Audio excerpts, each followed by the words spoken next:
Oi, gente, tudo bem? Bem-vindos à nossa aula de história. Como é que vocês estão? Tá todo mundo bem? Bom, hoje estamos começando a nossa primeira aula de história da quarta unidade, né? Então vai vir assunto novo, muita coisa nova e interessante também, que vocês vão gostar bastante. Estamos de cenário novo. Esse será o nosso cenário durante toda essa quarta unidade. Então, vamos começar a nossa aula. Todos abrindo o livro de história na página 122, tá bom? A gente vai falar sobre patrimônios. Essa aqui, ó. Estão vendo essa página? Oi, essa página aqui. A gente vai falar sobre patrimônios. E para começar, o que são patrimônios? Bom, patrimônios são bens de valor para uma pessoa ou para uma coletividade, ou seja, para uma pessoa e para mais de uma pessoa. De acordo com a Organização das Nações Unidas para Educação em Ciência e Cultura, a Unesco, os patrimônios da coletividade podem ser de três tipos, ou seja, os patrimônios podem ser de três tipos: patrimônio cultural, patrimônio natural e patrimônio misto. Eu vou explicar o que são cada uma delas. Bom, patrimônio cultural são bens que expressam a vida e a cultura dos povos. Esses bens podem ser materiais, que é quando se refere àquilo que é construído pelo ser humano, como monumentos, obras de arte, objetos, etc. Ou seja, coisas feitas pelo ser humano, que a gente pode pegar, né? É um patrimônio material. E também tem o imaterial, que é quando se refere a manifestações artísticas, como dança, como uma aprendizagem, pode ser uma palavra. Então, pode ser também. Isso são patrimônios imateriais, porque isso não dá pra gente pegar. Então, patrimônio imaterial. A gente até tem um patrimônio imaterial daqui de Pernambuco, que é o frevo. O frevo é uma dança. Ele é um patrimônio de Pernambuco.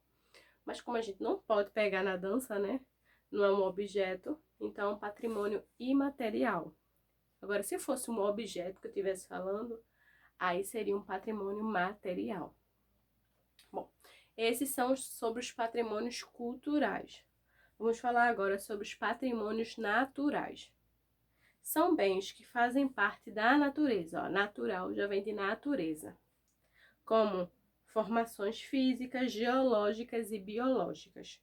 Áreas que abrigam espécies de plantas, animais ameaçados de extinção, áreas que apresentam um grande valor científico ou estético. Ou seja, que tem a ver com espaço, com a natureza, com animais, é um patrimônio natural. Também tem um patrimônio misto, que são locais que abrigam patrimônios naturais e patrimônios culturais. Ou seja, é um lugar, vamos dizer que tem um lugar que tem um patrimônio cultural, que é algum objeto, uma obra de arte, um monumento, alguma coisa assim, uma estátua.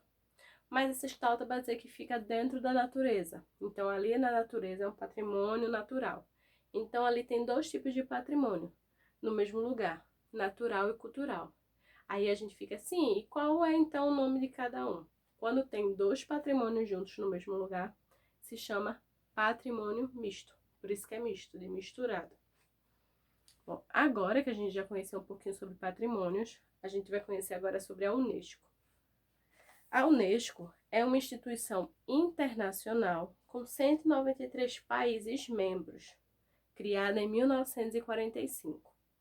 Esse órgão atua em cooperação com os governos nacionais, estaduais e municipais, principalmente nas seguintes áreas: na educação, nas ciências naturais, ciências humanas e sociais, cultura e comunicação e informação.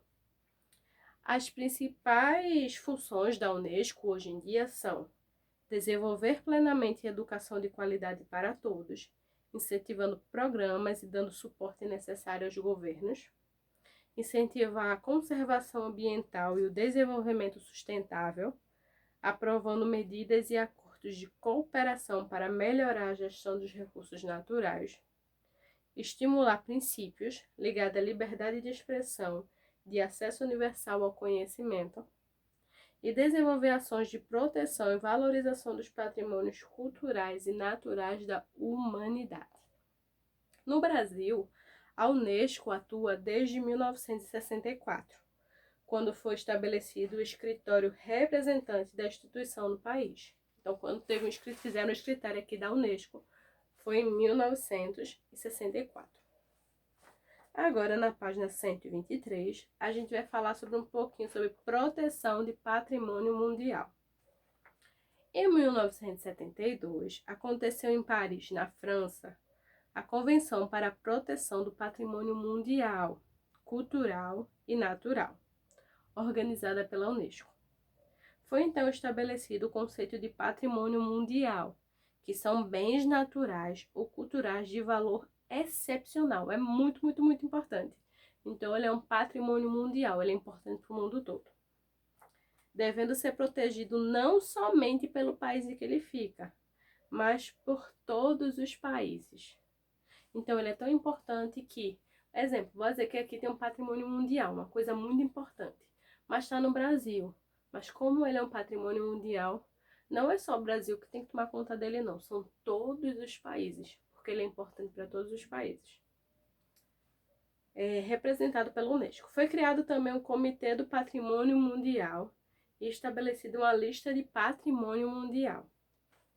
Para que um local seja eleito patrimônio mundial, é necessário que os representantes do país onde se localiza o escrevam como candidato. Todos os anos, o Comitê do Patrimônio Mundial, formado por representantes de 21 países, se reúne e escolhe entre os candidatos aquele que farão parte da lista do patrimônio mundial. Para ganhar um título, é necessário que os patrimônios atendam os critérios estabelecidos pela Unesco, como apresentar um valor excepcional e universal em termos culturais, ou seja, tem que ter um valor muito, muito, muito grande para participar dessa lista de patrimônio mundial. São poucas coisas que fazem parte dessa lista. E tem que ser muito importante historicamente, biologicamente, esteticamente, geologicamente, ou seja, eles vê em todos os pontos a importância deles. Ele tem que ser importante para várias coisas. Se ele for importante em várias coisas, então ele se transforma num patrimônio mundial e é protegido por todos os países. Agora a gente vai falar um pouquinho sobre patrimônio cultural e material. Lembra que eu falei para vocês o que é patrimônio cultural e material? Aquilo que a gente não pode pegar. Bom, vamos lá. Em 2003, também em Paris, na França, representantes da Unesco assinaram a Convenção para a Salvaguarda do Patrimônio Cultural e Material, com o objetivo de conhecer e proteger os bens que configuram exemplos da cultura imaterial dos povos. No Brasil, são exemplos de patrimônio cultural e material da humanidade a arte cursiva, pintura corporal e arte gráfica, samba de roda do recôncavo baiano, Yokuai, rito do povo Inauê, para a manutenção da ordem cósmica e social, o frevo, olha aí, eu disse o frevo também, ó, é um patrimônio cultural imaterial de Pernambuco. Círio de Nazaré e roda de capoeira. Tudo isso são patrimônios culturais imateriais do Brasil, tá? Isso tudo pertence ao Brasil, é um patrimônio do Brasil. Então, se a pessoa, alguém do outro país disser, o frevo é daqui, faz parte daqui, não pode. Já foi, lá, escrito, tudo mais, assinado, que o frevo é de Pernambuco, é um patrimônio de Pernambuco, é um patrimônio do Brasil. Bom, já que a gente já falou, conhecer um pouquinho sobre patrimônios, hoje nossa atividade é no caderno. Eu fiz algumas perguntinhas para vocês responderem. Então, vamos lá. Primeiro quesito. Vocês vão dizer para mim o que são patrimônios. Tudo isso aqui que eu fiz é de acordo com os textos que a gente leu hoje, tá?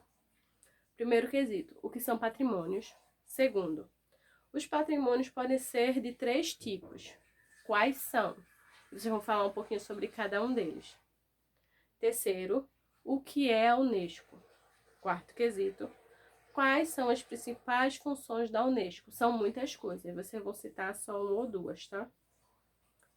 Quinto. A Unesco atua no Brasil desde quando? Quando foi que a Unesco veio para cá, criou um escritório aqui e começou a atuar no Brasil?